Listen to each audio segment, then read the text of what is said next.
Hello, welcome to my channel. നമ്മുടെ ശീലങ്ങളാണ് നമ്മുടെ ജീവിതത്തിൻ്റെ വിജയവും ആരോഗ്യവും നിർണ്ണയിക്കുന്നത്, അല്ലേ? നമ്മൾ നമ്മുടെ ജീവിതത്തിൽ വളർത്തിയെടുക്കുന്ന ചെറിയ ചെറിയ നല്ല ശീലങ്ങൾ ജീവിതത്തിൽ വലിയ മാറ്റങ്ങൾ തന്നെ കൊണ്ടുതരും. ചെറിയ ചെറിയ മാറ്റങ്ങൾ ഓരോ ദിവസവും നമ്മുടെ ലൈഫിലേക്ക് നമ്മൾ കൊണ്ടുവരുമ്പോൾ അത് നമ്മുടെ ഡെയിലി ലൈഫിൻ്റെ 1% തന്നെ മെച്ചപ്പെടുത്താൻ നിങ്ങളെ സഹായിക്കും. ഓരോ വ്യക്തികളുടെയും ദിനചര്യകൾ ആവർത്തിക്കപ്പെടുമ്പോഴാണ് അതൊരു ഹാബിറ്റായി മാറുന്നത്. മനസ്സിനെ അച്ചടക്കമുള്ളതാക്കാനും ലക്ഷ്യങ്ങൾ നേടാനും നിങ്ങളെ സഹായിക്കാൻ വേണ്ടി പോകുന്ന 7 ഹാബിറ്റ്സുകളെ കുറിച്ചാണ് ഞാൻ പറയാൻ പോകുന്നത്. So let's get started.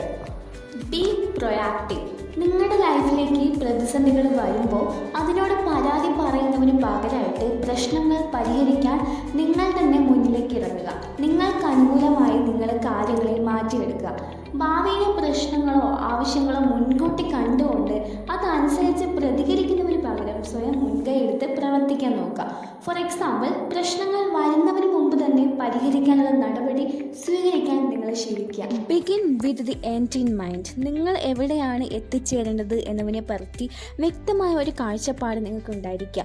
B clear on values. ഏതൊരു കാര്യം ചെയ്യുമ്പോഴും അതിൻ്റെ ലാസ്റ്റ് നിങ്ങൾ എന്താണ് നേടാൻ ആഗ്രഹിക്കുന്നത് എന്നതിനെ പറ്റി വ്യക്തമായ ഒരു ധാരണ നിങ്ങൾക്ക് ഉണ്ടായിരിക്കണം.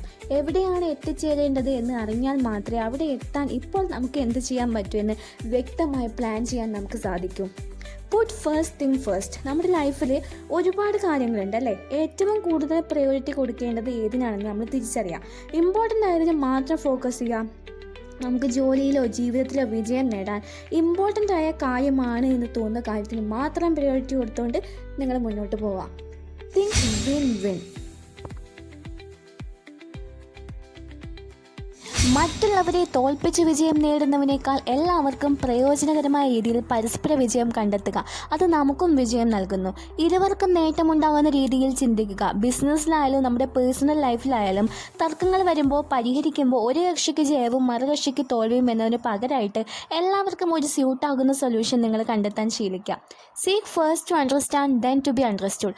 നമ്മളോട് ഒരാൾ സംസാരിക്കുമ്പോൾ അവരുടെ ആശയങ്ങളും പ്രശ്നങ്ങളും ശ്രദ്ധയോടെ നമ്മൾ കേൾക്കുക.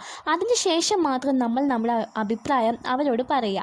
സിനർജൈസ്. നമ്മൾ ഒരു കാര്യം ഒറ്റയ്ക്ക് ചെയ്യുന്നതിനേക്കാളും ഫലപ്രദമാണ് വ്യത്യസ്ത കഴിവുള്ള ആളുകളായിട്ട് നമ്മൾ ചേർന്ന് പ്രവർത്തിക്കുന്നത്, അല്ലേ? നമ്മൾ ഒറ്റയ്ക്ക് ചെയ്യുന്നതിനേക്കാളും ഇരട്ടി ഫലം നമ്മൾ ആളുകളുമായി കൂടി ചേരുമ്പോൾ നമുക്ക് കിട്ടാറുണ്ട്. 2 അതിലധികമോ ആളുകൾ ചേർന്ന് പ്രവർത്തിക്കുമ്പോൾ അവ ഒറ്റയ്ക്ക് ചെയ്യുന്നതിനേക്കാളും കൂടുതൽ നല്ലതായിരിക്കും, അല്ലേ? അതിലൂടെ നമ്മുടെ വലിയൊരു പ്രോഫിറ്റ് ഉണ്ടാക്കിയെടുക്കാൻ നമുക്ക് പറ്റും. ബിസിനസ്സിലും ടീം വർക്കായി പ്രവർത്തിച്ച് ഒരുമിച്ച് മുന്നേറാൻ വേണ്ടി ശീലിക്കാം.